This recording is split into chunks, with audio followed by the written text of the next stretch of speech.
Ciertamente, chicos. Pues bueno, estamos próximos a comenzar, chicos, ¿vale? Déjenme les explico algunos conceptos básicos para abordar este programa, ¿va? Este, ¿Qué es el sintoísmo o shintoísmo? Correctamente, lingüísticamente hablando en español, es sinto, ¿vale? El sintoísmo se podría decir que es una religión porque más bien era como una conducta que tenían los nativos japoneses.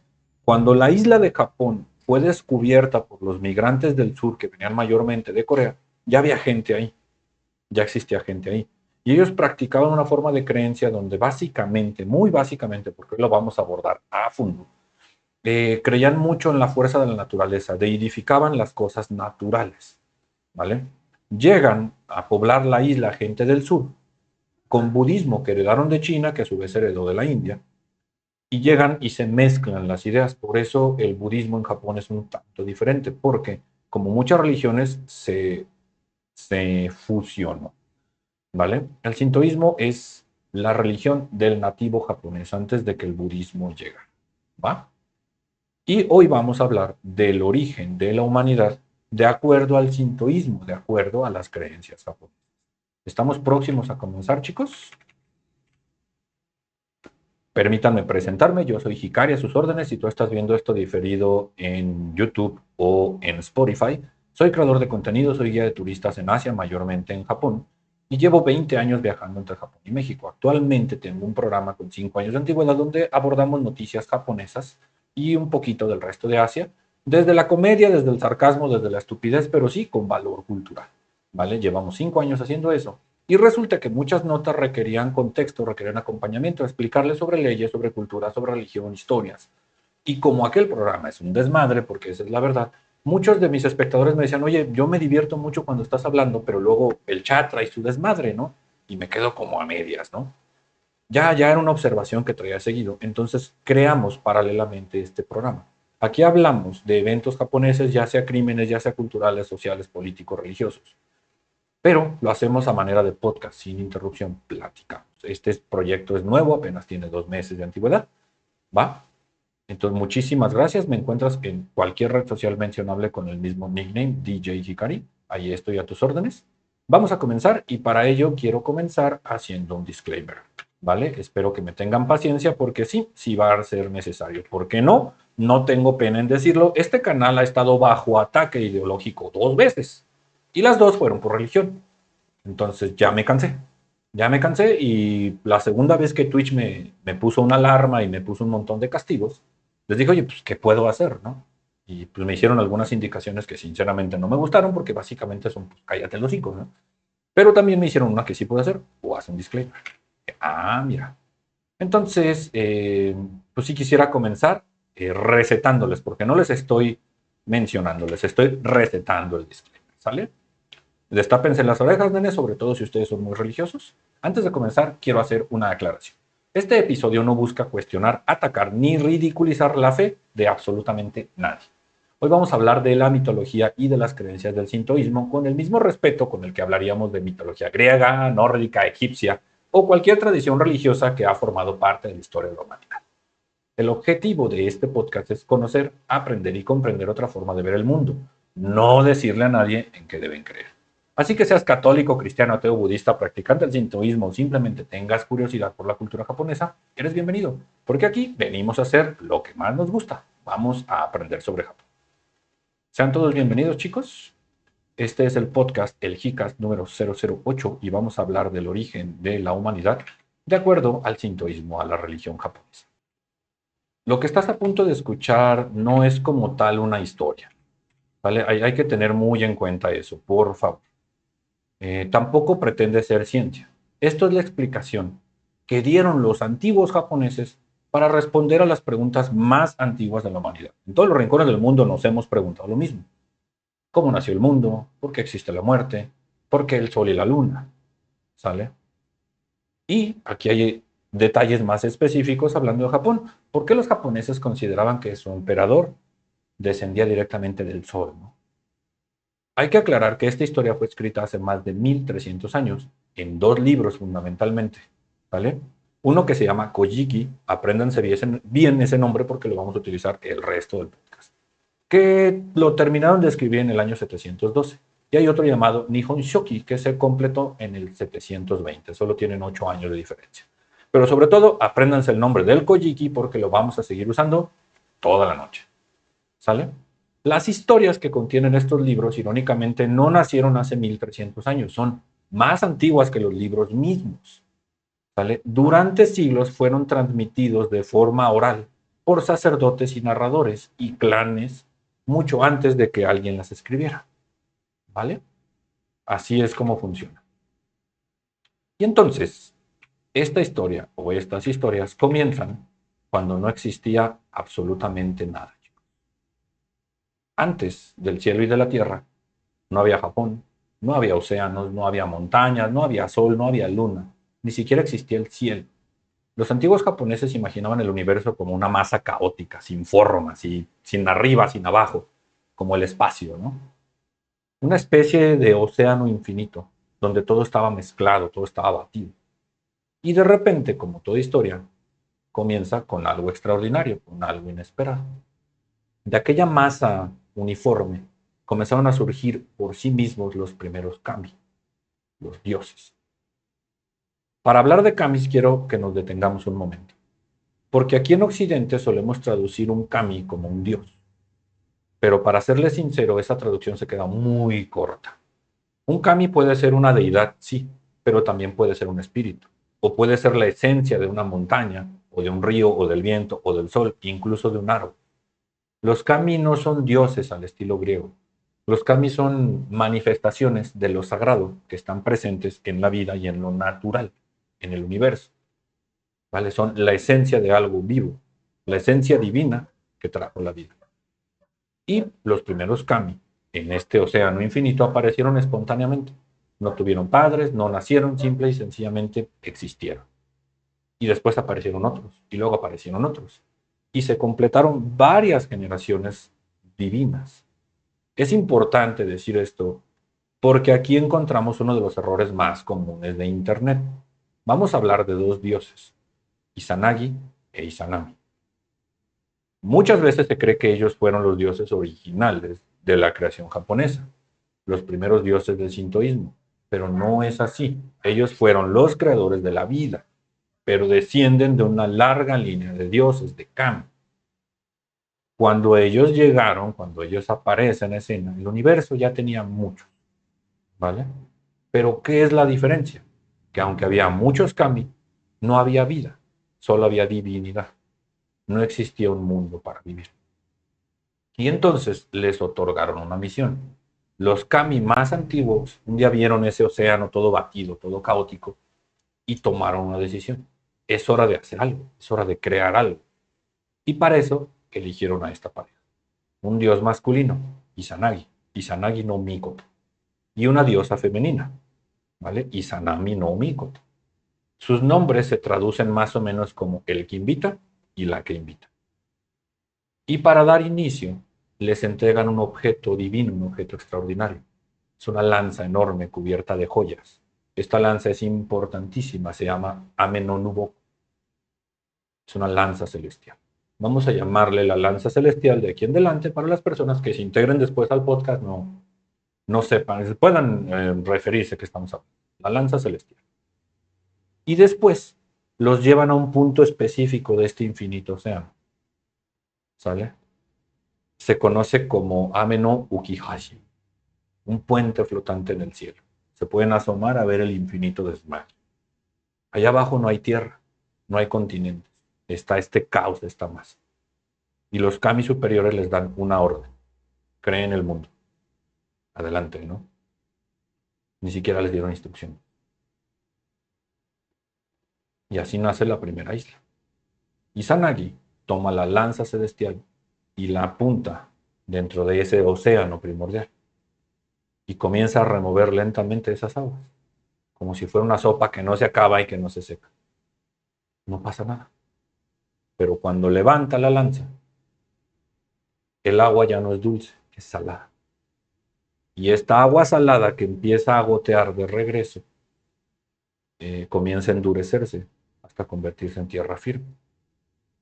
Y así nace lo que se llama Onogoro, que es la primera isla del mundo. Todavía no es Japón, es una isla, la primera del mundo. La primera tierra sobre la cual alguien vivo podría caminar. Y entonces, al tener un punto para poner sus pies sobre la tierra, Izanagi e Izanami descienden del cielo y pisan el mundo por primera vez. Y justo ahí, donde sus pies tocaron tierra, levantan un enorme palacio. Y en el centro del palacio construyen un pilar. Este pilar se conoce como Ame no Mihashira, es el pilar celestial. Y no era nada más para decorar o sostener el palacio, era el eje del nuevo mundo, es el epicentro. ¿No? Pero también es el punto donde el cielo y la tierra se conectan para no perder divinidad. Y entonces reciben instrucciones, cómo crear vida. Los dioses rodean el pilar en direcciones opuestas. Izanami, la diosa femenina, sonríe y habla primero. Y le dice a él, qué hermoso hombre.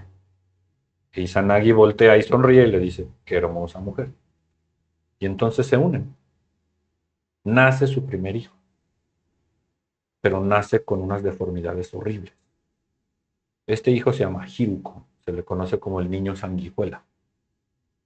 Los libros no describen con precisión cuál era la condición física, pero explican que era incapaz siquiera de ponerse de pies. Y no fue considerado apto para ocupar un lugar entre las islas y los dioses. Así que los dioses superiores deciden colocarlo en una pequeña embarcación y dejar que el universo se lo traiga. Ya saben, dioses. Comienzan el ritual otra vez y nace otra entidad que se llama Awashima. Y tampoco puede ser reconocido. Entonces Izanagi e Izanami, ya hartos y confundidos, consultan a los kami, ¿no?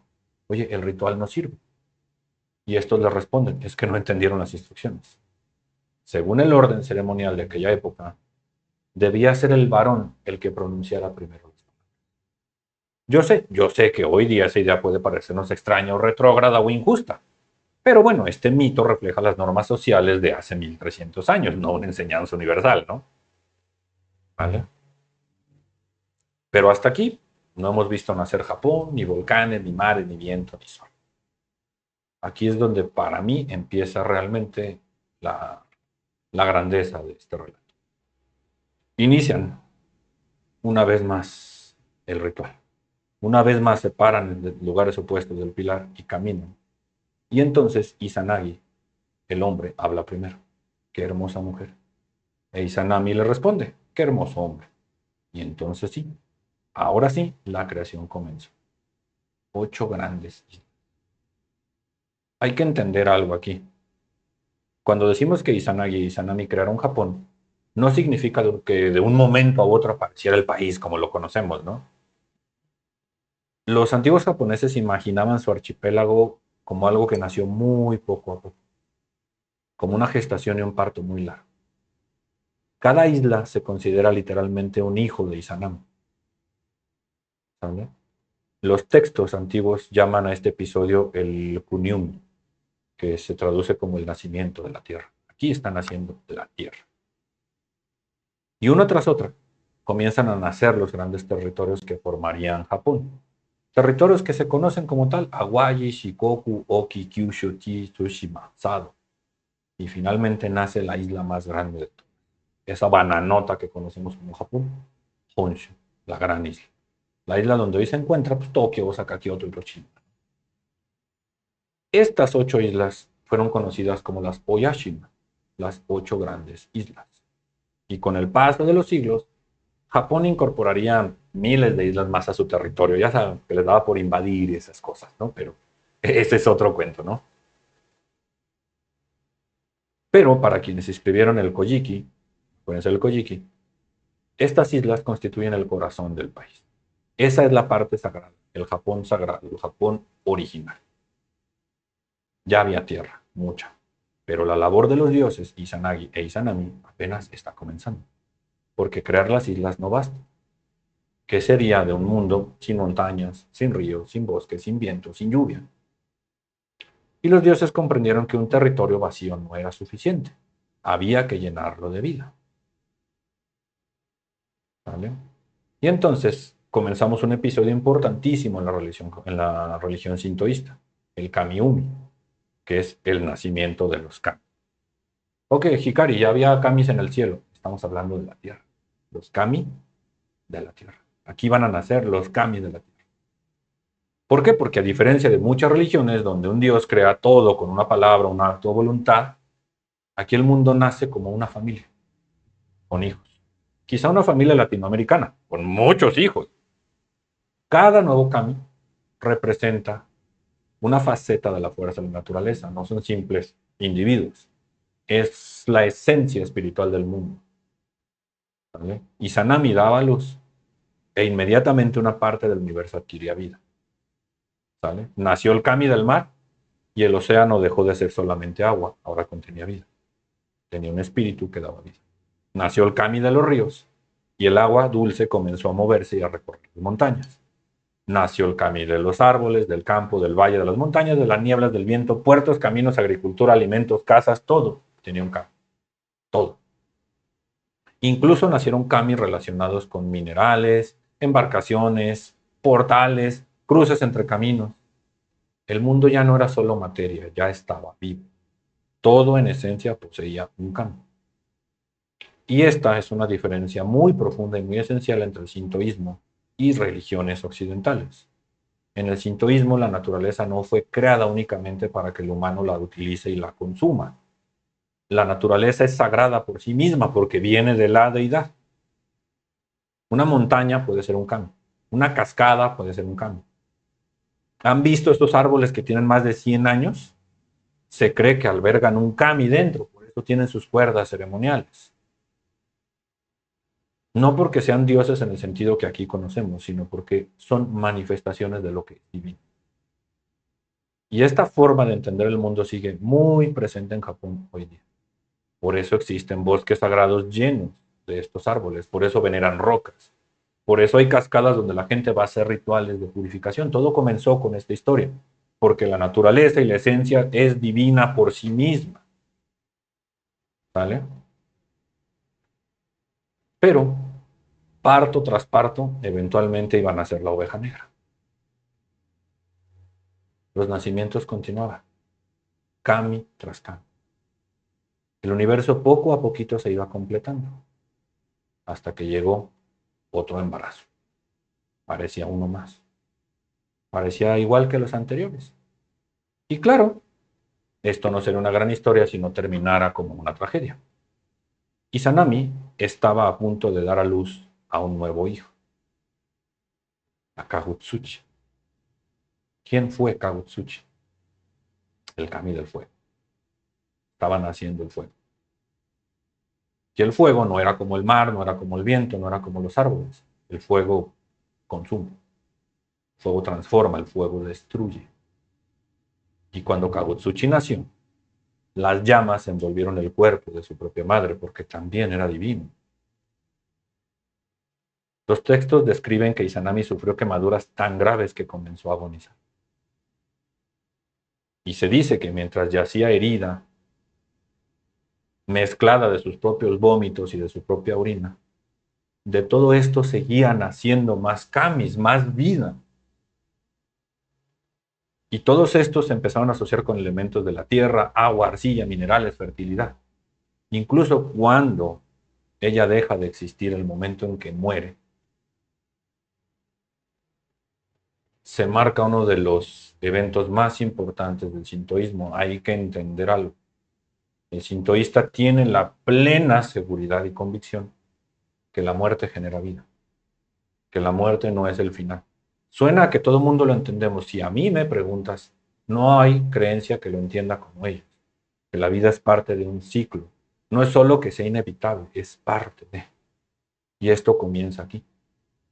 Y Sanami da vida que no hubiera llegado antes de extinguirse. Y al final de cuentas, la madre del mundo murió. Y con ella, por primera vez, apareció algo que no existía en la humanidad. Apareció la muerte. Hasta este punto, nadie había muerto. Ningún kami, ningún ser, ninguna fuerza había muerto. El universo conocía el nacimiento, pero todavía no conocía el final.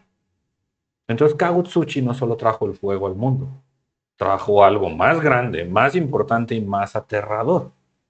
Con él llegó la certeza de que incluso quienes crearon el mundo podían. Nadie, ni los dioses, se salvan de la muerte. Eso es lo que llegó con Kagutsuchi. Quiero hacer una observación, quiero hacer una observación importante, ¿vale? Hay una idea que atraviesa prácticamente cualquier religión o cualquier mitología del mundo. Cuando alguien pierde a la persona que ama, siempre intenta desafiar al amor. Yo más que nunca puedo entender. Neta. Los griegos pues, nos cuentan la historia de Orfeo descendiendo a Hades para rescatar a Eurídice. Los mayas incluso hablan de Xibalba. Los sumerios narraban el descenso de Inanna al inframundo. Y claro que los japoneses estamos escuchando su propia historia, solo que esta historia no va a terminar con esperanza. Aquí hablamos de algo mucho más cabrón. Hablamos del primer duelo que tuvo el universo. Cuando Izanami muere, el mundo entero quedó en silencio. Nadie hablaba. La diosa que le dio luz a las islas, mares, montañas, bosques, ríos, ya no existía. El Kojiki explica que Izanagi lloró desconsoladamente. ¿Y saben qué? La vida no se detiene. De sus lágrimas comenzaron a nacer dioses. Ya no necesitaba a su esposa para crear vida.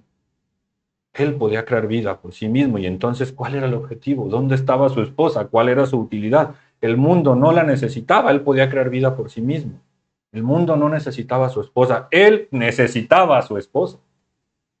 No se trata de la madre del mundo, se trata de mi esposa. Y ese concepto se me hace tan romántico, tan bonito entender eso. No es que se acabó la dadora de vida, es que es mi esposa.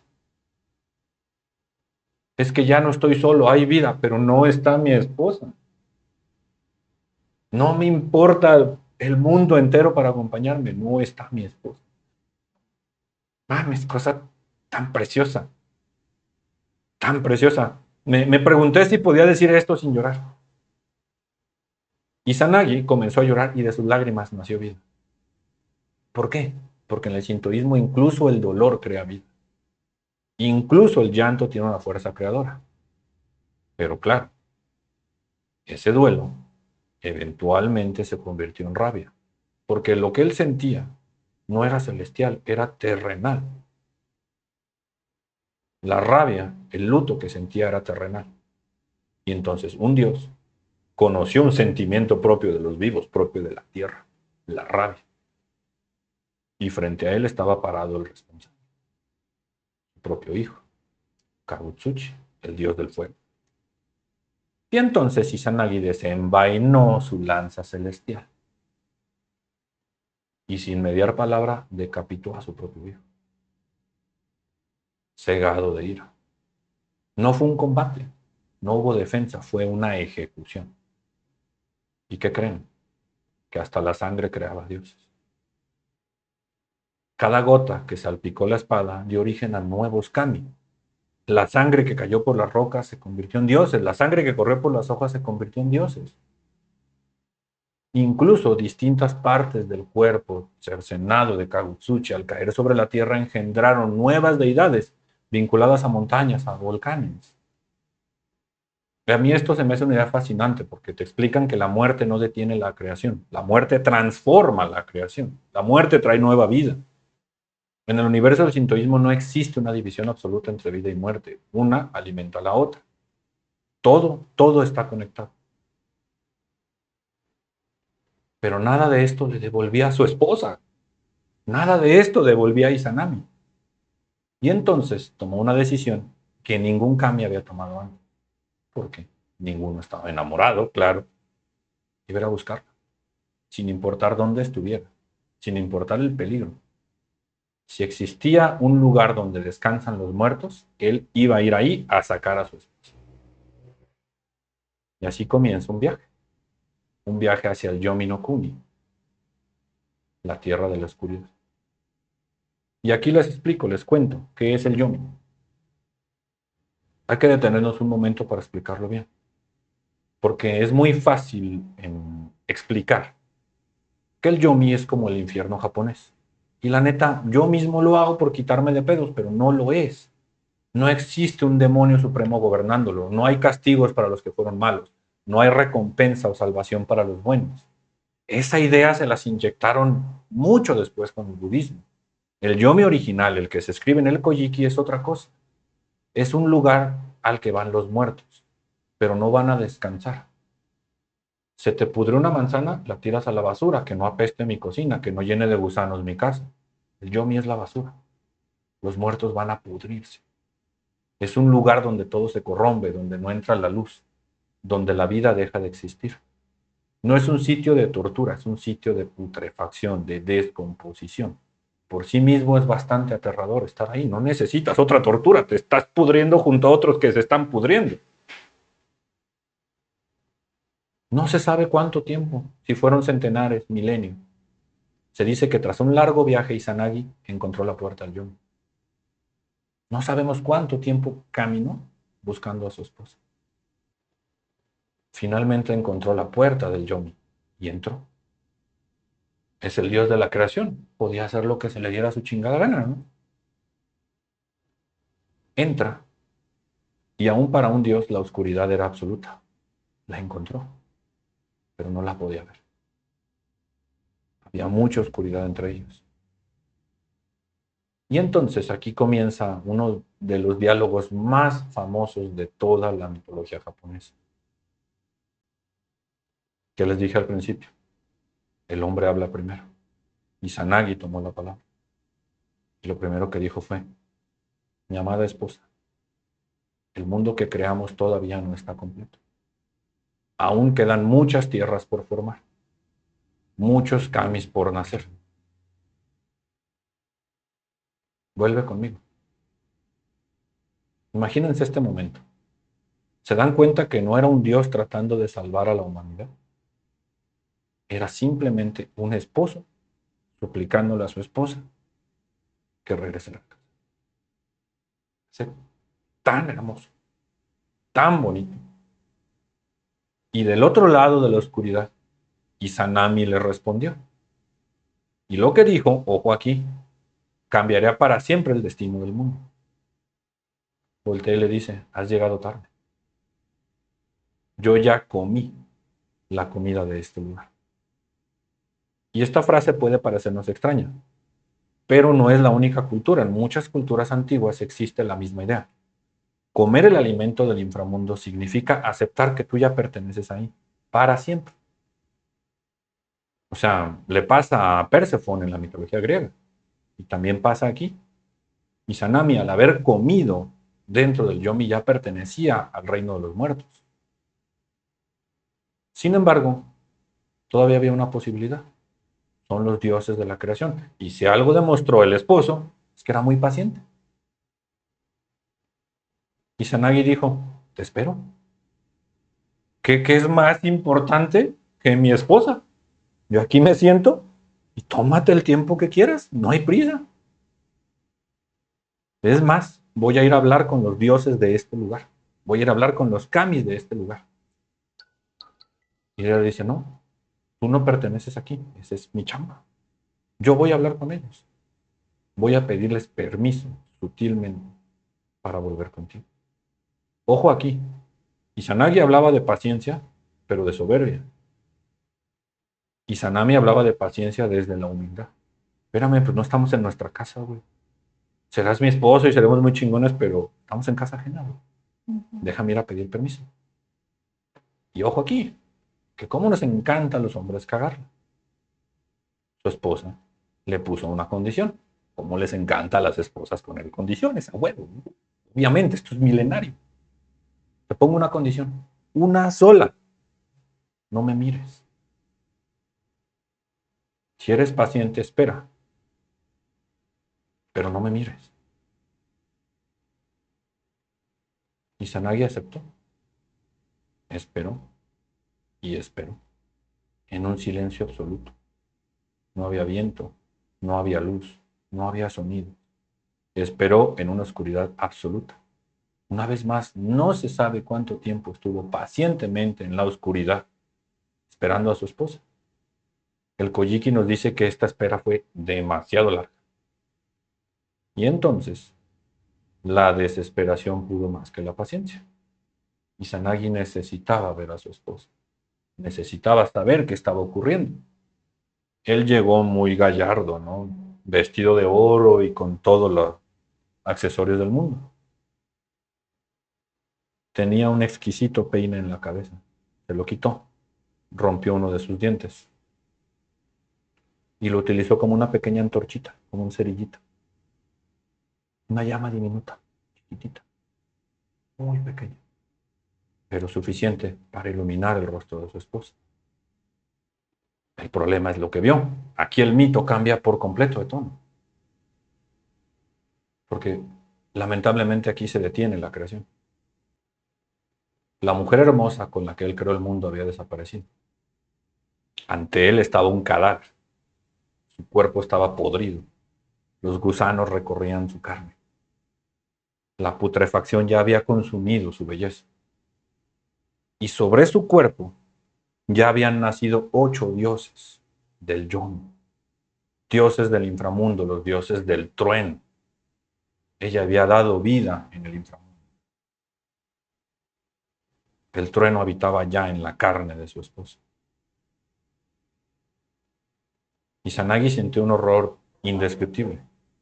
No era simplemente que su esposa había muerto, era la demostración de que la muerte transforma de manera irreversible lo que alguna vez amamos.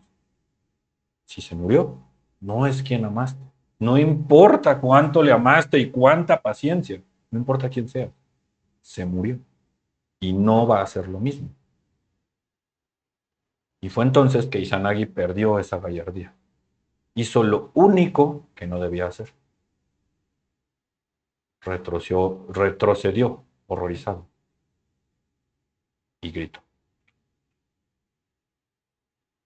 Imagínense también el impacto de su esposa.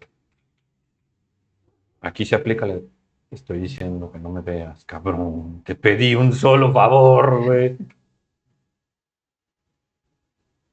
El grito hizo que Izanami abriera los ojos. Quizá la pudo hacer sorda y soplarle al cerillito, pero el grito la hizo abrir los ojos.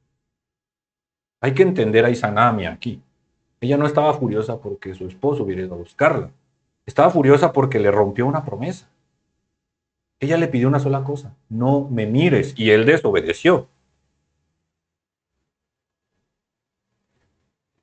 Izanagi no solo vio a su esposa putrefacta, vio aquello que la muerte le convirtió. Y en el Japón antiguo, esto es una humillación imposible de reparar. El hombre que más amaba acababa de contemplarla completamente consumida por la corrupción del yom. Para ella ya no había dignidad, belleza, solo quedaba la muerte. Izanami sintió vergüenza, una vergüenza tan profunda que se materializó y se hizo terrenal. ¿Se acuerdan que Izanagi convirtió sus lágrimas en ira? Pues Izanami convirtió su vergüenza en ira. Ahora no estaba enojado él, ahora ella estaba enojada. Y entonces tenía un gran título en el Yomi, era la creadora de la vida, era la patrona. Simple y sencillamente gritó: atrapen. Aquí aparecen por primera vez en escena unas entes del Yomi que se llaman Yomutsu Shikomi. Son mujeres horribles que habitan el inframundo. No son espíritus, no son demonios, son cosas que pertenecen al Yomi. Y su trabajo es impedir que alguien escapara del reino de los muertos. Izanagi en ese momento estaba de visita, pero con esa orden se convierte en habitante del Yomi. Y es: tráiganme ese cabrón. Entonces Izanagi se echó a correr. Y aquí ocurre algo muy curioso. Es Izanagi, es el dios de la creación, el héroe más importante del sintoísmo. No peleó, no las enfrenta, no intenta derrotarla, corre, corre como si no hubiera un mañana. Porque incluso un dios comprende que nadie puede vencer a la muerte por la fuerza, no se puede.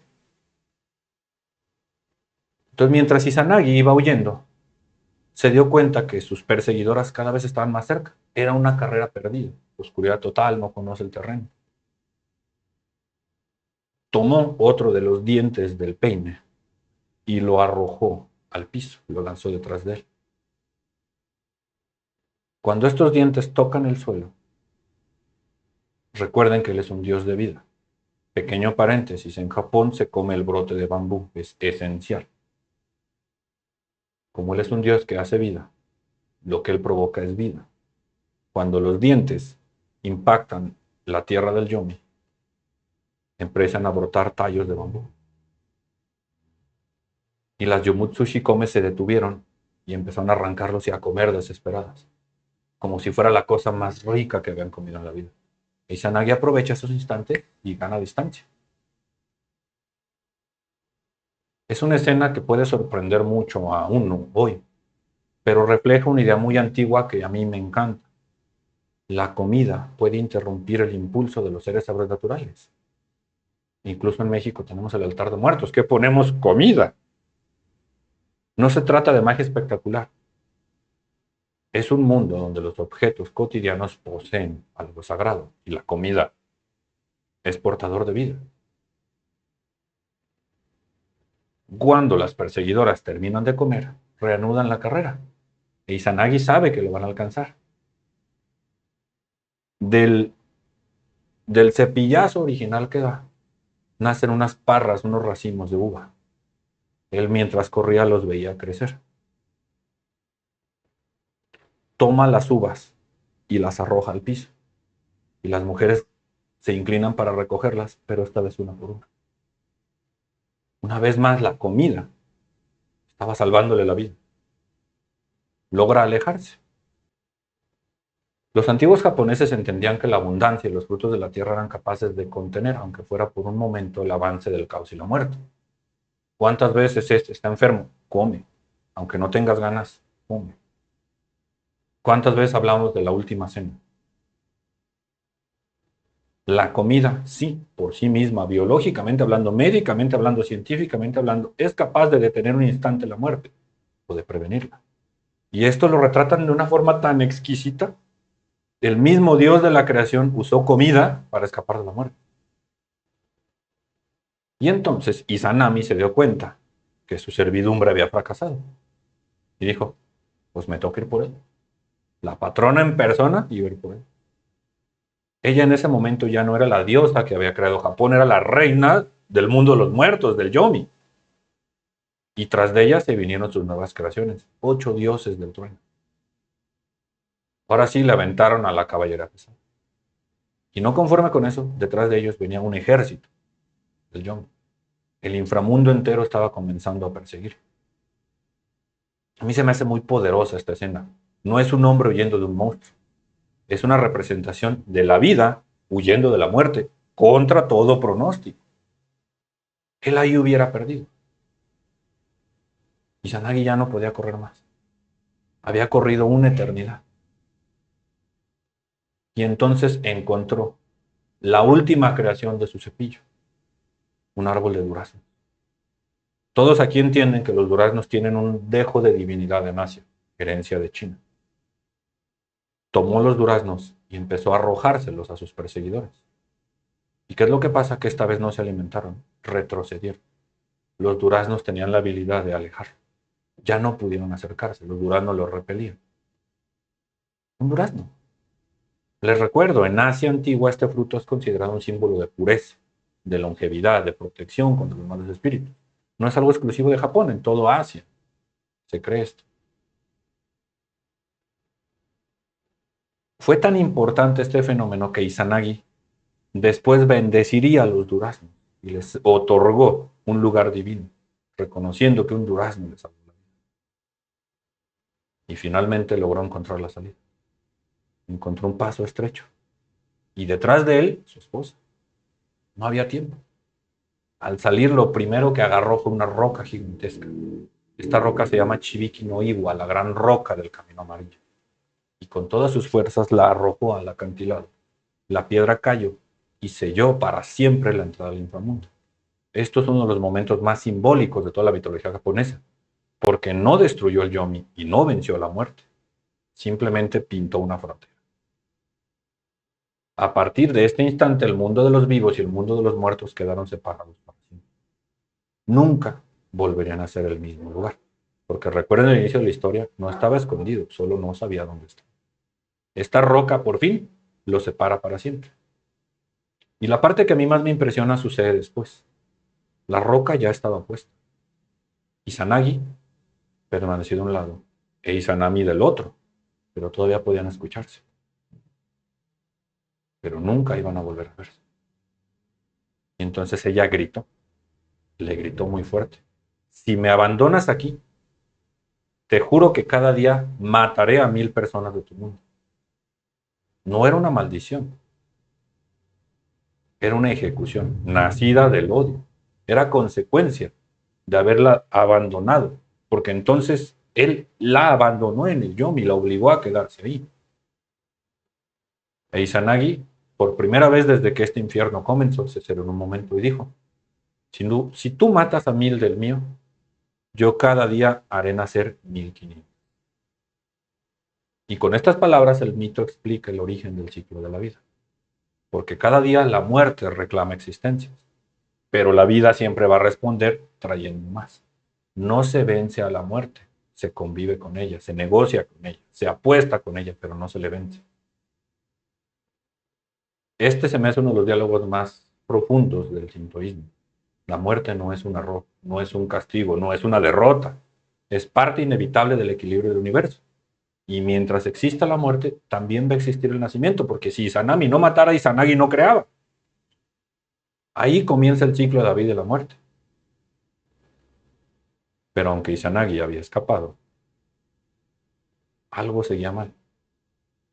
Él había estado en contacto con el Yomi, había estado en contacto con la muerte, con la podredumbre. Y para los antiguos japoneses, esto es una marca invisible. No se trata de pecado, aquí no hablamos de pecado, se trata de impureza. Y esa es una de las partes que a mí más me cuesta hacer entender, expresarme claramente, la impureza. Izanagi se queda unos instantes frente a la enorme roca. Ya no se escuchaba nada, silencio absoluto. Su esposa había desaparecido para siempre. Nunca volverían a verse. Había conseguido escapar del Yomi, eso sí, pero nunca sintió alivio, jamás. Algo se pegó, se quedó adherido a él. No estaba herido, no estaba enfermo. Este es un concepto que los japoneses llaman el kegare. Aquí quiero compartirles esto, es importante, porque quizá es de lo más importante que hay en el concepto del sintoísmo, el kegare. En Occidente solemos pensar que el problema de una persona es el pecado. Faltaste a tus 10 mandamientos, cometiste un pecado, y en el cristianismo el pecado implica una falta moral. Hiciste algo correcto, desobedeciste, cometiste una ofensa, te voy a castigar, te tengo que castigar. Pero el sintoísmo funciona de otra manera. Aquí el problema no es el pecado, es la impureza.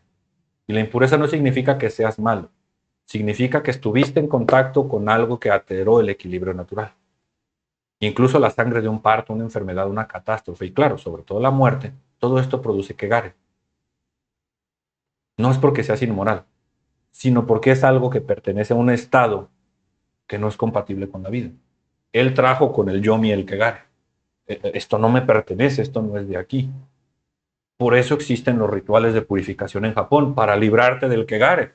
Estuviste en contacto con algo que no es natural y tienes kegare contigo, es desgracia, hay que lavarlo. Y es por eso que incluso hoy los funerales en Japón son budistas, no sintoístas. Los japoneses mueren como budistas, porque los santuarios sintoístas jamás van a estar relacionados con la muerte presencial, porque va contrario a la pureza de un santuario. Por eso los entierran como budistas. No es que desprecien a los muertos, es que el sintoísmo tiene que mantener muy separado ambos ámbitos. Y aquí nació el primer ritual de purificación. Izanagi comprendió que no podía volver al mundo tal como estaba. Había caminado entre cadáveres, había respirado el aire del yomi, había visto a la cara la corrupción de la muerte, necesitaba limpiarse. Así que antes que nada caminó hacia un río. Este río se le conoce, es un lugar, el río Tachibana, en una antigua provincia que se llamaba Hyuga, que hoy es Miyazaki. Allí se realizó el primer misogi, ¿Qué es el misogi? El ritual de purificación. Todavía hoy miles de japoneses practican el misogi. Se meten en ríos helados, permanecen bajo cascadas en pleno invierno. No es que crean que el agua tiene poderes mágicos, creen que el acto de purificarte ayuda a restaurar tu armonía entre tu persona, la naturaleza y los kami, drenando el kegare. Y todo esto, según el mito, comenzó aquí. Porque hasta la ropa que él vestía, con tanta gallardía, estaba contaminada. Antes de entrar al agua, Izanagi se despojó de todas sus pertenencias. Todo aquello que lo hacía sentirse tan gallardo, lo tuvo que dejar. Dejó su bastón, cinturón, ropa, joyas, peines, armas, todo lo que llevaba en el cuello, en los dedos. ¿Qué es lo que pasa? Que una vez estaba en la vida, una vez estaba en la tierra. Cada objeto que abandona se transforma en un cambio. El ciclo de la vida no se detiene. No es que las prendas estuvieran vivas, sino que son objetos que habían acompañado a un Dios en su viaje. Ahora son parte del acto de la creación. De aquí nacieron un montón de deidades que fuera de Japón poco conocemos. Esto refuerza una idea constante del sintoísmo. Nada existe completamente separado de los sagrados. Todo viene de lo divino, todo. Y entonces, una vez desnudo, Izanagi entró al río.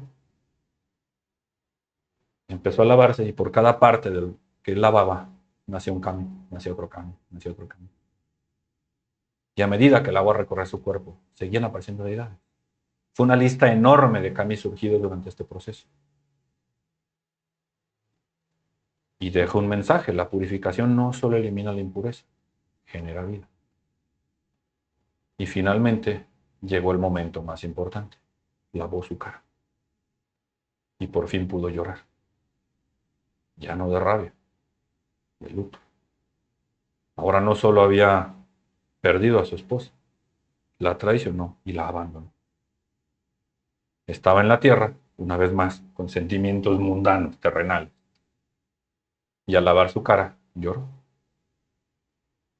La primer lágrima que salió de él fue de su ojo izquierdo. Y de ahí salió una luz tan fuerte que iluminó el cielo. Había nacido el sol. Ahí nació la mismísima Amaterasu, Amaterasu Omikami, la gran diosa que ilumina el cielo. No es simplemente la diosa del sol, es una soberana. Es la líder de los kami. Es la deidad más importante del shintoísmo. Tanto así que siglos después la familia imperial de Japón afirmaría descender directamente de ella a través de su nieto, que fue enviado para gobernar la tierra. ¿Vale? Por eso durante siglos el emperador de Japón no era visto únicamente como un gobernante, era considerado descendiente del sol, descendiente de Amaterasu. Y después llegó la luna. Al llorar de su ojo derecho y lavarlo, nació Tsukuyomi, el kami de la luna. Y curiosamente este es el kami menos mencionado de las altas esferas. Tiene mucho menos presencia que sus hermanos. Sabemos que a él se le entregó el dominio de la noche. Si Amaterasu controlaba el día, él iba a controlar la noche. Pero ¿qué pasa? Más adelante, Tsukuyomi, en un arrebato, mata a una diosa que se dedicaba a alimentar. Porque ya es un banquete que a él no le gusta y la mata. Y cuando Amaterasu se entera, se horroriza, se pelean y deciden jamás volverse a ver. Y en la mitología japonesa explica por qué el sol y la luna están en sentido. Pero algo muy importante aquí, solo faltaba una parte de su rostro, la nariz. Cuando terminó de purificarse y de aceptar su pérdida y su luto, lavó su nariz, pero ya la lavó con coraje, con alivio. De esto terminó. Y de su aliento nació el dios más polémico de la creación japonesa, Susanoo, el dios de la tormenta, el dios del mar, el dios de los tifones, del caos. Si Amaterasu representa el orden, Susanoo representa la fuerza indomable de la naturaleza. Es un güey impulsivo, violento, emocional, capaz de cometer actos terribles, pero también muy heroico. De hecho, más adelante, después podemos hablar de ello, él derrota solito a un dragón de 8 cabezas, un dragón legendario. Es una de las historias más famosas de la mitología japonesa. Y así nacieron los hijos más importantes de la mitología. Izanagi contempló a sus 3 kami nacidos de su purificación y comprendió, ellos eran especiales. Amaterasu le entregó el gobierno del cielo, a Tsukuyomi el de la noche y a Susanoo el mar y las tempestades. Pero aquí había un problema. Mientras Amaterasu irradiaba serenidad y Tsukuyomi aceptaba humildemente su lugar, Susanoo empezó a llorar, a quejarse, a hacerla de pedo, día tras día, mes tras mes. Él no quería gobernar los mares. Decía que él quería irse con su mamá. El llanto era tan intenso que, según el Kojiki, marchitaba las montañas, secaba los ríos y alteraba todo el equilibrio del mundo. Izanagi comprendió entonces que el dolor que él mismo había sentido al perder a su esposa seguía vivo, ahora a través de su hijo. Fue, Dios mío, en el momento que liberé, creé esta madre, güey. Por eso Susano es tan impredecible y tan desgraciado. Es todo lo que Izanagi no quiso cargar y plasmó en su hijo. ¿Le suena? No mames, güey, está muy cabrón este pedo. Y esa decisión desencadenará un episodio grande en la mitología japonesa, porque después Amaterasu y Susanoo se pelean. Y Amaterasu termina encerrándose en una cueva privando al mundo del sol. Es una de las ilustraciones más importantes en la mitología sintoísta, yo la amo. Si me están acompañando hasta aquí, si observamos con atención, el mito cambia por completo desde el inicio. Comienza bien bonito con dioses creando una isla, después se convierte en el nacimiento de Japón, luego en una tragedia de amor, después el descenso a la muerte, y ahora termina explicándonos por qué el sol y la luna y las tormentas son entidades divinas. Si a mí me preguntan, no creo que esto sea lo más extraño o profundo de estas enseñanzas, sino que para los antiguos japoneses, incluso después de atravesar el dolor más grande imaginable, la vida podía renacer.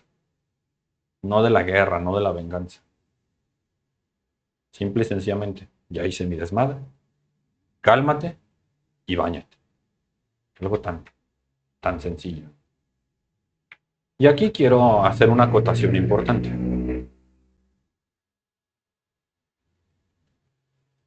Hasta aquí. Ya sabemos cómo nacieron las islas, los mares, las montañas, los ríos, el sol, la luna, las tormentas. Centenares de cambios. Pero cuando hablamos del Japón sobrenatural, es imposible no pensar en ellos. Que todos ustedes ya lo están pensando porque yo se los advertí. Es imposible no pensar en los yokai, en los kappa, en el tengu, en la yukiona, en el oni, el bakeneko, el kitsune, los tanuki. Esos innumerables espíritus, monstruos y criaturas que durante siglos han poblado las montañas, los bosques y las noches de Japón. Existe una historia bien bonita, pero muy discutida porque esta no está en el Kojiki. Esta no aparece en el Nihon Shoki. Esta historia no está en los libros del origen de la humanidad de Japón. Y sin embargo, ha sobrevivido durante generaciones, de boca en boca, en tradiciones populares y en recopilaciones del folclore japonés. Hay una leyenda que cuenta que cuando Izanagi terminó de purificarse, salió caminando lentamente del río y el agua seguía escurriendo por su cabello, por sus brazos, por su cuerpo. Y cada gotita llevaba consigo una pequeña parte del mundo que acababa de abandonar, una huella del yomi, pero también una huella de vida. Cuando aquellas gotas tocan la tierra, no nacieron kami, no nacieron dioses destinados a gobernar, nació algo diferente, unos seres difíciles de definir. No son completamente divinos, aunque tienen propiedades divinas. No son mortales, pero pueden morir. No son completamente buenos ni tampoco son malos. Son seres que pertenecen ahí, donde se originaron, al bosque, a la niebla, a los ríos, a las montañas, a la oscuridad que existe entre una cosa y otra. Estos son los yokai. Es algo que se me hace profundamente poético. Como si el universo en ese momento quisiera recordarnos que no todo lo sobrenatural pertenece al mismo mundo. Que existen deidades luminosas como Amaterasu, pero también criaturas que habitan en las sombras. Que existen kamis que representan el orden natural, pero existen otros que no entiendes para qué chingados existen. Son caprichosos, son traviesos, son protectores, son crueles. A veces son simplemente humanos, son incomprensibles e imprevisibles. Los yokai en el folclore japonés no tienen un único nacimiento y eso es lo que los hace fascinantes. En algunas historias fueron kami que fueron olvidados por los hombres. En otros nacieron del miedo a la oscuridad. Otros eran animales que después de vivir 1000 años adquirían inteligencia o poderes sobrenaturales. Otros eran objetos que después de un tiempo despertaban conciencia. Pero la mayoría de ellos nacieron para explicar aquello que nadie podía entender. ¿Por qué se desapareció un viajero en la montaña? ¿Por qué alguien escuchó una risa en medio del bosque? ¿Por qué un niño jura haber visto una mujer sin rostro? Cada región de Japón comenzó a responder esas preguntas con sus propias historias, y poco a poco esas historias poblaron el país de miles de criaturas diferentes. Eso es el yokai. Quizá a mí por eso me fascina esta vieja leyenda.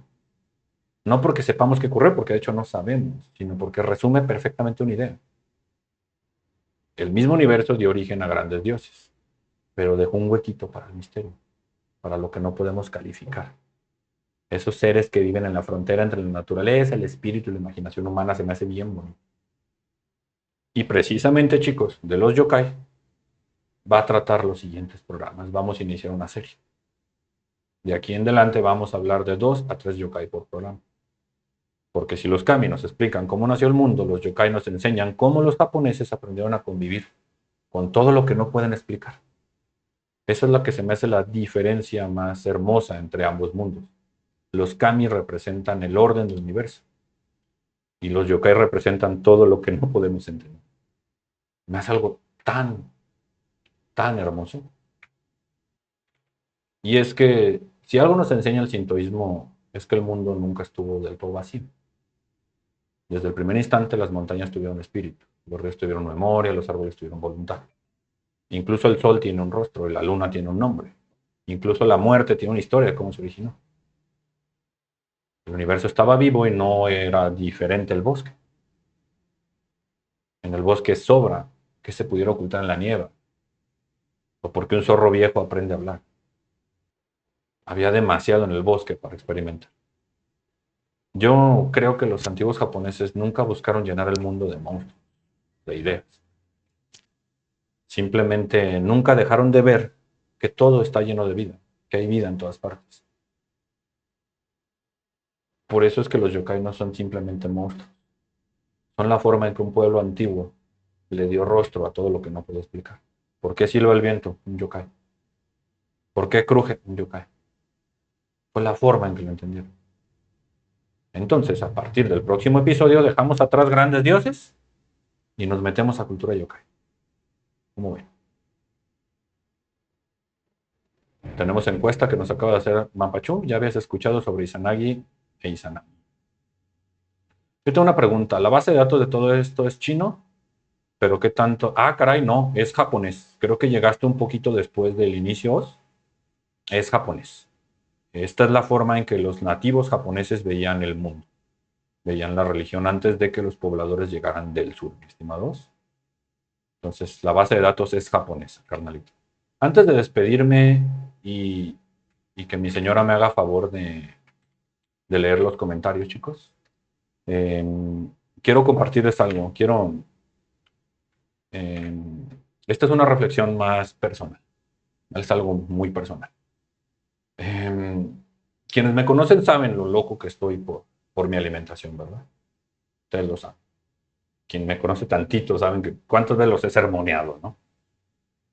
Y mientras preparaba este episodio, hubo un detalle que no podía sacarme de la cabeza. En esta historia, si me acompañaron en ella, en todo momento, la comida nunca aparece por casualidad. Y Sanami se queda atrapado en el yomi, porque probó el alimento. Si nunca lo hubiera comido, no se quedaba ahí. Las perseguidoras de Izanagi detienen su carrera para comer, ignoran una orden para comer. E incluso un árbol de duraznos termina alejando las fuerzas del inframundo. Se me hace bien bonito. El tema de la alimentación a mí me gusta mucho, se me hace muy curioso. Porque incluso en un mito escrito hace más de 1300 años, los antiguos japoneses parecían entender que la comida no es solo comida. La comida te da un lugar, por lo tanto es identidad, ¿no? La comida es el lugar a donde perteneces. Alimentas a otros por protección, por cuidarlos. La comida es protección, la comida es vida. Y esa idea me llega de una forma muy personal. Repito, quienes me conocen saben que soy muy apasionado de la nutrición, me gusta mucho. Comer bien saben que no es una moda para mí, es una forma de cuidarme, de cuidar mi vida. Y por una de esas coincidencias que parecieron escritas por un kami, es algo que comparto con la persona que amo. Que dio, ¿no? Ella es nutrióloga. Y mientras escribía la parte del escape del yomi me estaba imaginándola, relacionando esa parte, porque sabía que iba a conectar con ella. Porque de alguna manera los dos contemplamos el alimento, pero de lugares distintos, Claro. llegando a la misma conclusión, ¿no? Yo veo Así en es. el alimento una historia y para ti es mejorar la vida de alguien, ¿no? Ajá. Yo me la paso buscando símbolos antiguos, mitos de Japón, y tú te basas en evidencia, ciencia, salud, pues por eso fuiste a la escuela, ¿no? Pero creo que ambos queremos exactamente lo mismo, ¿no? Alimentarse nunca ha sido únicamente llenar el estómago. No, claro que no. Es cuidar el cuerpo, es respetar el cuerpo y es darte la oportunidad de seguir aquí un día más. Eso es lo que veía con Izanagi. Denme chance, ¿no? Claro. Por eso, si no te incomoda demasiado, me gustaría dedicarte a este episodio. Ah, muchas gracias. Hermoso. Está bien bonito, ¿no? Sí, Después precioso. de leer tantos relatos antiguos, terminé recordando una verdad que sigue siendo igual de poderosa ahorita que hace 1300 años, ¿no? La vida siempre encuentra cómo abrirse camino. Así es. Y chingo de veces empieza en algo tan sencillo, tan simple, pero tan extraordinario como que pones sobre la mesa. Ese Así tan, es. tan hermoso, tan bonito.